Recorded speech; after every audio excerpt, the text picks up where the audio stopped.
जय हिंद दोस्तों, स्वागत है आप सभी का prepare board exam with Raj sir में। दोस्तों आज इस वीडियो में हम देखेंगे मैथ का वीवीआई सब्जेक्टिव क्वेश्चन, जो कि आपके एग्जाम में 2 नंबर का इंपॉर्टेंट सवाल आएगा। ठीक है, 10 इंपॉर्टेंट क्वेश्चन देखेंगे, उनमें से आप कमेंट हमें जरूर बताइएगा कि 10 सवाल में से आपको कितना सवाल आता है। ठीक है, और मैं आपको समझाऊंगा भी। ठीक है, पहला सवाल आपका है 2 sin अल्फा बराबर 1, तो अल्फा निकालिए। ये दोस्तों आपको ऑब्जेक्टिव में भी आ सकता है, सब्जेक्टिव में भी आ सकता है। ठीक है, देख कैसे बनाएंगे इसको। अगर आपसे बनता है तो वीडियो रोक के पहले आप बना लीजिए, फिर देखिए मेरा सोल्यूशन। तो दिया है 2 sin अल्फा बराबर 1 दिया है, तो अल्फा का मान इसमें पूछ रहा है। देखिए अब अल्फा का मान इसमें पूछ रहा है, बात जरा समझने वाला है। अल्फा का मान अगर दोस्तों पूछ रहा है तो इधर ये साइन और 2, देखिए साइन और 2 अगर हटक जाएगा तो अल्फा का मान हमको कहीं ना कहीं मिल जाएगा, ये दिमाग लगाइए। तो एक काम कर सकते हैं कि जो आपका जो आपका 2 sin अल्फा है ना, इसको वापस ऐसे लिख दीजिए। ठीक है, 2 sin अल्फा ऐसे लिख दीजिए, और एक को हम क्या लिख सकते हैं, एक को लिखना साइन के टर्म में, ताकि साइन साइन आपका कट जाए। ठीक है, तो एक को कैसे लिखेंगे, तो एक को हम लिख सकते हैं साइन 90। साइन 90 का मान एक ना होता है, बिल्कुल होता है। अब देखिए साइन और साइन कट गया, कट गया नहीं कट गया, और कटाइए 2 से कटाएंगे तो ये कट जाएगा, कितना बार 45 बार में कट जाएगा। तो अल्फा का मान कितना आ गया, तो अल्फा का मान कितना दोस्तों 45 डिग्री आपका आंसर आ गया। ठीक है, इस सवाल का आपका करेक्ट आंसर क्या होगा, आपका 45 डिग्री हो गया। तो अल्फा का मान 45 हो गया। ठीक है, नेक्स्ट सवाल की ओर बढ़ते हैं। तो अगला सवाल आपका देख सकते हैं, मूल बिंदु से 4,5 की दूरी निकाले। और ये सवाल हमेशा आपके एग्जाम में आएगा और हमेशा आता भी है। ठीक है, देखिएगा आपको पूछ रहा है दूरी निकाले, यानी कि बीच की दूरी का फॉर्मूला आपको पता होगा, 7.1 का ये सवाल है। और ये सवाल आता है मूल बिंदु कह रहा है, तो मूल बिंदु का पहले निर्देशांक ज्ञात कीजिए। एक निर्देशांक आपको 4,5 दिया गया है, दूसरा निर्देशांक आपको निकालना है, तब आपको बीच की दूरी का फॉर्मूला निकल जाएगा। ठीक है, देखिए मैं आपको एक रेखाखंड बना देता हूँ, ये रहा रेखाखंड। ठीक है, इसको मान लीजिए आप ए, इसको मान लीजिए बी। ठीक है, अब क्या कर रहा है मूल बिंदु से, तो मूल बिंदु का दोस्तों नियामक होता है निर्देशांक 0,0, आपको याद रख लेना है, ऑब्जेक्टिव में भी पूछ लेगा। ठीक है, बोलेगा मूल बिंदु का निर्देशांक कितना होगा 0,0, और मूल बिंदु से 4,5, तो यहाँ दीजिएगा आप 4,5 दीजिएगा। ठीक है, चलिए अब क्या कर रहा है दूरी निकाले, मतलब ए और बी के बीच में कितना दूरी है, यही आपको पूछ रहा है। ठीक है, तो आपको पता होना चाहिए इसका सूत्र क्या होता है, मैं सूत्र आपको बताता हूँ।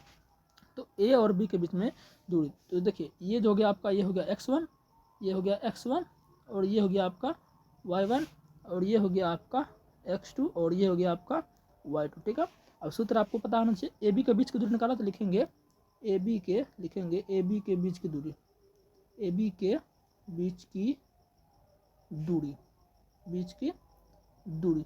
तो सूत्र क्या होता है, लिख देते हैं। सूत्र होता है आपका x1 घटा x2 का होल स्क्वायर। देखिए कई लोग x2 माइनस x1 देंगे, तो वो भी गलत नहीं, वो भी सही है। ठीक है, अब प्लस में y1 घटा y2 का होल स्क्वायर। ठीक है, और ये पूरे पर जो है अंडर रूट दे देना। ठीक है, अब खाली मान बैठाइए, आपका आंसर आ गया। ठीक है, देखिए x1 का मान कितना दिया है, x1 का मान 0 दिया, 0 रख दिए, घटा x2 कितना दिया, x2 आपका 4 दिया है, 4। ठीक है, स्क्वायर, अब प्लस, फिर देखिए y1 कितना दिया है, y1 आपका 0 दिया है, y2 कितना दिया है आपका, देखिए 5 दिया। ठीक है, अब स्क्वायर कर दीजिए, फिर पूरे पर रूट था तो हम भी रूट दे दिया। अब देखिए 0 में 4 घटाएंगे कितना होगा, छोटा में बड़ा घटा तो -4 होगा, तो -4 का स्क्वायर आपका हो गया। ठीक है, प्लस, फिर देखिए 0 में पहुँच गया तो क्या होगा, छोटा में बड़ा घटा तो माइनस पहुँच जाएगा। ठीक है, फिर ये स्क्वायर आपका हो गया, फिर अभी रूट नहीं हटा है तो रूट देवे करेंगे। ठीक है, अब देखिए माइनस का स्क्वायर प्लस जाएगा, और 4 का स्क्वायर 16। ठीक है, और फिर माइनस का स्क्वायर प्लस 5 का स्क्वायर 25, तो 16 25। ठीक है, और 16 25 को जरूर कितना होगा, हो जाएगा आपका 41, रूट 41, और 41 का वर्गमूल नहीं निकलेगा, तो ये सवाल का क्या हो जाएगा, आंसर हो जाएगा। ठीक है, तो ये देखिए 2 सवाल आपका सब्जेक्टिव बन चुका है, ऐसा ही सवाल आपका एग्जाम में आएगा और ऐसा ही सवाल आप करिए। ठीक है, चलिए नेक्स्ट सवाल देखते हैं हम। तो चलिए अगला सवाल आप देख सकते हैं, sine 30 degree minus cos 60 degree plus tan 60 into cos 45, इसका क्या करा दोस्तों, मान ज्ञात करना है। और ये सवाल आपके एग्जाम में आता है। ठीक है, देखिए जिसको इसका मान याद होगा वही इस सवाल को दोस्तों कर पाएगा, मैं सीधा बोल देता हूँ।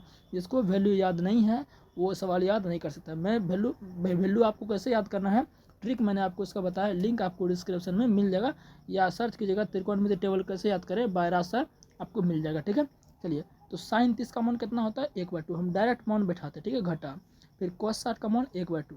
देखिए मैं ये कैसे बैठा पा रहा हूँ, क्योंकि हमको याद है, प्लस है तो प्लस दिए। फिर देखिए टेन 60 का मान कितना होता है, √3 होता है। फिर देखिए डॉट ना है, तो डॉट का मतलब क्या होता है, गुना होता है। ठीक है, फिर कॉस 45, तो कॉस 45 का मान होता है दोस्तों 1/√2 होता है। ठीक है, अब देखिएगा तो सिंपल, देखिए इसके पीछे नहीं तो कुछ, क्या प्लस है, तो प्लस 1/2 माइनस 1/2, तो ऐसे कट गया, तो बचा क्या, बचा कट कूट के 0 बचा। अब प्लस देखिएगा √3 गुना 1 तो क्या होगा √3 होगा, बट नीचे क्या है √2 है, ठीक है। अब जीरो में अगर कुछ जोड़ो तो वही ना आएगा, तो सिंपल इसका आंसर क्या होगा, यही चुपचाप आ जाएगा। तो बचा क्या √3 बटे √2, इसका क्या होगा आंसर। अगर हर का परिमाकरण करोगे तो आगे और आंसर आएगा, ठीक है। तो सिंपल इसका ये आंसर, इतना भी कर दोगे तो आपको आंसर नंबर जो है मिल जाएगा, ठीक है। तो ये सवाल हो गया, और भी हम इंपॉर्टेंट सवाल देखते हैं। तो ये सवाल देख सकते हैं, ये सवाल भी आपके एग्जाम में आता है। देखिए इसमें दिया आपका वर्ग अंतराल दे दिया है और आपका बारंबारता भी दे दिया। इस सवाल में आपको पूछा है माध्य निकालिए, हमने लिखा नहीं है लेकिन समझ जाइए, ऐसा सवाल आपका आता है और आपको माध्य निकालना है। दोस्तों माध्य निकालने का सबसे ईजी तरीका है, पहले जो आपको है निकालना होगा एक्स। आपको वर्ग अंतराल बारंबारता ये आपके एग्जाम में दिया रहेगा, ठीक है। और ये दिया रहेगा और आपको क्या निकालना है, माध्य निकालना है। माध्य निकालने के लिए माध्य का सूत्र मैं लिख देता हूँ। माध्य का सूत्र होता है, वो होता है दोस्तों आपका होता है सिग्मा, इसको सिग्मा बोल, सिग्मा एफ गुना एक्स बटे सिग्मा एफ, यही सूत्र होता है। अब देखिए इस सूत्र में क्या है, सिग्मा एफ गुना एक्स है, तो ये पहले निकालना पड़ेगा। तो पहले यहाँ आप एक्स निकालिए और फिर आप एफ गुना एक्स साइड में इधर निकालना आपको, ठीक है। अब देखिए एक्स कैसे निकालें, इसको खटाल बना लीजिए, ठीक है, एक इसको खटाल बना लीजिए, ठीक है। चलिए देखिएगा अब एक्स कैसे निकालेंगे। देखिए पहला क्या है, वर्ग अंतराल 0 से 10, तो इनको अब क्या करिए जोड़ लीजिए, 0 और 10 को जोड़ेंगे तो 10 होगा, और 10 का आधा करिए तो कितना होगा, 10 का आधा दोस्तों आपका 5 हो जाएगा, यहाँ 5 लिखना। फिर दूसरा देखिए 10 से 20 है, तो 10 और 20 को जोड़ेंगे तो 30 होगा, और 30 का आधा आपका कितना हो जाएगा 15, तो आधा बस कर देना, 15 लिख दिया, ठीक है। अब देखिए 20 30 को जोड़िए 50, और 50 का आधा 25, बस आधा करते जाना, यहाँ लिखते जाना है। 30 40 70, और 70 का आधा कितना हो जाएगा 35 हो जाएगा, ठीक है। एक्स का मान जो हमारा निकल गया। अब क्या करना है, अब बारी बारी से इसको इससे गुना करते जाइए, इसको इससे गुना करते जाइए, गुना करते जाइएगा तो आपको जो है करिए, तो 5 गुना 5 कितना हो जाएगा आपका 25 हो जाएगा, ठीक है। और 15 गुना 6 कितना हो जाएगा 90 हो जाएगा। फिर 25 गुना 7 कितना हो जाएगा, 25 गुना 7 करिएगा तो आपका 175 हो जाएगा, ठीक है। फिर 35 गुना अगर 8 करिएगा तो करीब कहीं ना कहीं आपका 30 8 240 है, और 8 पंचे 40, तो ये आपका हो जाएगा 280 के करीब आपका ये हो जाएगा, ठीक है, 280 हो जाएगा, ठीक है। अब इनको जोड़ लीजिए, इन सबको जोड़ लीजिए, तो कितना हो गया 5 5 10 का 0, बाकी 1 हो गया, ठीक है। 2 9 9 2 11 7 18 18 8 26 26 हो गया, 26 1 27 का 7, बाकी 2 और 2 1 3 3 2 5, ये टोटल आपका 570 हो गया है, ठीक है। और इसको भी जोड़ लीजिए, जो बारंबारता है ना, इसको भी जोड़ लीजिए, तो 5 6 11 11 7 18 26, तो ये आपका 26 होगा, ठीक है। तो बारंबारता याद रखिए, ये आपको पूरे जोड़े हैं कितना है 26 निकला है, इसको बोलते हैं एफ, बारंबारता को हम एफ बोलते हैं, ठीक है। तो यहाँ बीच को मिटा देता हूँ मैं क्योंकि जगह थोड़ा कम बच रहा है, ठीक है। आप याद रखिए जो बारंबारता जोड़े हैं ना, ये जो बारंबारता ये वाला पार्ट है पूरा 26 आया है। अब मान बैठाइए, ठीक है। अब देखिए सिग्मा एफ गुना एक्स कितना निकला है, यही ना एफ गुना एक्स, तो ये कितना निकला है 570, तो इसके बदले में रखेंगे 570। अब बटे एफ कितना जोड़े थे, ये पूरे जोड़े कितना पूरा था, एक बार फिर जोड़ लेते हैं, 5 6 11 11 7 18 18 8 26। अब 570 को 26 से भाग दे दीजिए, जो होगा आपका सवाल का आंसर आपका हो जाएगा, ठीक है। अगर मैं इसको भाग दूंगा तो करिए तो 10 मिनट में आएगा, 2 से काटिएगा तो 2 से कितना बार 2 13 26 जाएगा, और 2 से ये जाएगा 2 अट्ठी 2 अट्ठाईस 56 2 अट्ठाईस 56 एक बच जाएगा, तो ये 285 बार में जाएगा, तो 285 बटे 13 आएगा, और कट कूट के जो है 13 को 285 में भाग दीजिएगा तो 10 मिनट में आपका आंसर आ जाएगा। तो इसी तरह से दोस्तों आपका माध्य जो है सवाल का निकालना, ठीक है। अब चलते हैं अगले प्रश्न को, ऐसा ही प्रश्न आपके एग्जाम में आएगा, ऐसा ही करके जाइए, एकदम बढ़िया नंबर लाइएगा आप। देखिए ये सवाल भी आपके एग्जाम में आता है, मैं आपको चुन चुन के ऑब्जेक्टिव या सब्जेक्टिव जो समझिए करा रहा हूँ, ठीक है। सवाल आपका है एक्स स्क्वायर माइनस 9 के शून्यक ज्ञात कीजिए। देखिए शून्यक का मतलब होता है इसमें ऐसा कौन सा वैल्यू रखें ताकि एक्स स्क्वायर माइनस 9 का मान जो है पूरा पूरा जीरो आ जाए, उसी को शून्यक बोलते हैं। तो सिंपल है दोस्तों, एक्स स्क्वायर माइनस 9 इसको पहले बराबर जीरो की कर दीजिए, ठीक है। जैसे बोलेगा ना शून्यक ज्ञात कीजिए, सबसे पहले उसको जीरो बराबर कर दीजिए। अब देखिए सिंपल हो गया, तो एक्स स्क्वायर इधर बराबर जीरो है ना, ये माइनस 9 को बराबर किधर फेंके तो प्लस में आ जाएगा, ठीक है बात है, चलिएगा। तो एक्स स्क्वायर बराबर जीरो में 9 जोड़ेंगे कितना होगा 9 होगा। अब देखिए तो स्क्वायर को इधर फेंकेंगे तो रूट जाएगा, तो एक्स बराबर क्या हो जाएगा 9 का रूट हो जाएगा। 9 का रूट मतलब 9 का वर्गमूल कितना होगा +-3। अब सर बोलेगा कि एक्स का मान +-3 क्या होगा, ऑप्शन में आपका जानते हैं 3 भी दे देगा, बी नंबर +-3 भी दे देगा, तो कौन सा लगाइएगा। आप बोलेगा सर 9 का वर्गमूल 3 होता है, हम 3 मार देंगे, लेकिन नहीं, आपको +-3 रखना है। बोले कहा है क्योंकि अगर 3 का मान प्लस में भी लेंगे फिर भी जीरो आएगा, और 3 का मान माइनस में लेंगे फिर भी जीरो है। कैसे मैं आपको बताता हूँ, ठीक है, देखिएगा। थोड़ा सा हम इसको मिटाते हैं, ठीक है, एक तब समझिएगा क्यों हम ऐसा कर रहे हैं आपके लिए। देखिए तो आपका ये क्या है, एक्स स्क्वायर मैंने सुना है ना, एक बार एक्स का मान +3 रखिए, +3 रखते हैं घटा 9, तो प्लस के स्क्वायर पर से 3 के स्क्वायर 9 घटा 9, फिर भी 9 घटा 9 जीरो आ गया, ठीक है। एक्स का मान +3 रखते हैं, अब एक्स का मान -3 रखते हैं, देखिए फिर भी यही आएगा। एक्स का मान अब क्या रखते हैं हम, एक्स का जो मान है, अब एक्स का मान -3 रखते हैं, स्क्वायर -9 बराबर 0। अब फिर भी करेंगे माइनस का स्क्वायर तो प्लस न होगा, 3 के स्क्वायर 9 -9 फिर भी 0 है, इसलिए एक्स का मान प्लस या -3 हो सकता है जब वर्गमूल से निकलेगा, ठीक है। चलिए ये सवाल का भी आंसर आपका हो गया, ठीक है। अगला सवाल हम देखते हैं। तो चलिए अगला सवाल देखिए, इस सवाल भी आपका, ये सवाल भी जो आपके एग्जाम में आ जाता है, ठीक है। एपी से रिलेटेड सवाल है, कह रहा है एपी 10,7,4 डॉट डॉट डॉट 10 पदों तक क्या ज्ञात करें, योग ज्ञात करें। देखिए योग ज्ञात करने का रहा है, अब आपको एपी का 3 फॉर्मूला याद रहना ही चाहिए अगर आप एपी का सवाल बनाना चाहते हैं, ठीक है।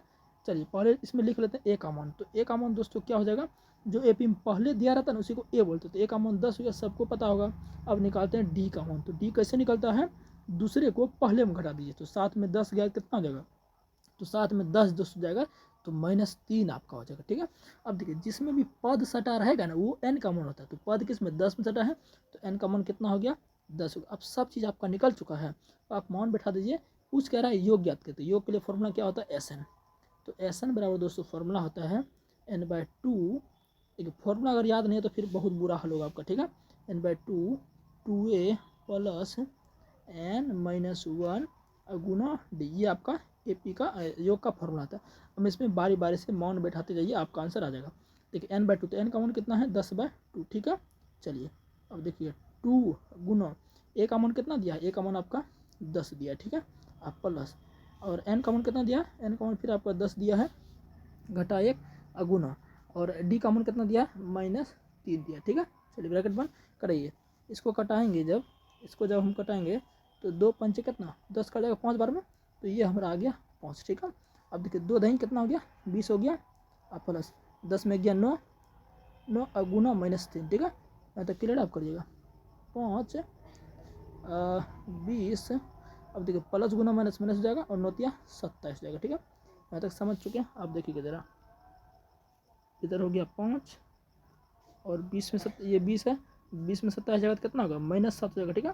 अब देखिए 5, अब ब्रैकेट का मतलब क्या था, गुना होता है, तो 5 गुना -7 क्या हो जाएगा -35, जो इसका आंसर दोस्तों हो जाएगा, ठीक है। इस सवाल का योग कितना निकल जाएगा -35 निकल जाएगा, ठीक है। चलिए ये सवाल आपके लिए हो गया। अब चलते हैं अगले सवाल की ओर। अब ये सवाल बनाइए, ये भी बहुत इंपॉर्टेंट है। इसमें कह रहा है 3,7,11 12वां पद ज्ञात करें। देखिए वहाँ पद ज्ञात करने बोला, जब वहाँ पद ज्ञात करने बोले ना तो समझिए कि an पूछ रहा है, तो वही सबसे पहले निकाल लीजिए। तो ए का मान कितना हो जाएगा, जो पहले है वो ए का मान 3 हो जाएगा। और डी का मान कैसे निकालते हैं, दूसरे को पहले में घटाएगा, तो 7 में 3 घटाइए 4, ठीक है। और 12वां पद ना कह रहा है, 12वां पद कह रहा है, इसका मतलब ये है कि n का मान जो आपका कितना दिया है 12 दिया है। वहाँ पद जब पूछे कि वहाँ पद ज्ञात कर, समझिए कि an पूछ रहा है, तो an का फॉर्मूला लगा दीजिए। तो an का फॉर्मूला होता है a plus n-1 Guna D होता है, ठीक है। तो मान रखिए ए का मान कितना दिया है, ए का मान 3, एन का मान दिया है 12 घटा 1 और डी का मान कितना दिया है 4 दिया, ठीक है। तो करिए 3 प्लस 12 में 11 गुना 4, ठीक है। इधर करिए थोड़ा, तो 3 प्लस 11 गुना 4 कितना होगा 44, और 44 3 47, तो 47 इस सवाल का आंसर हो जाएगा, ठीक है। देखिए इतना ही सवाल हम करेंगे इस वीडियो में, और आगे हम आपको कराते रहेंगे, ठीक है। आप क्लास मिस नहीं होगा, डेली हम कराएंगे, ठीक है। चलिए मिलते हैं अगले वीडियो में हम।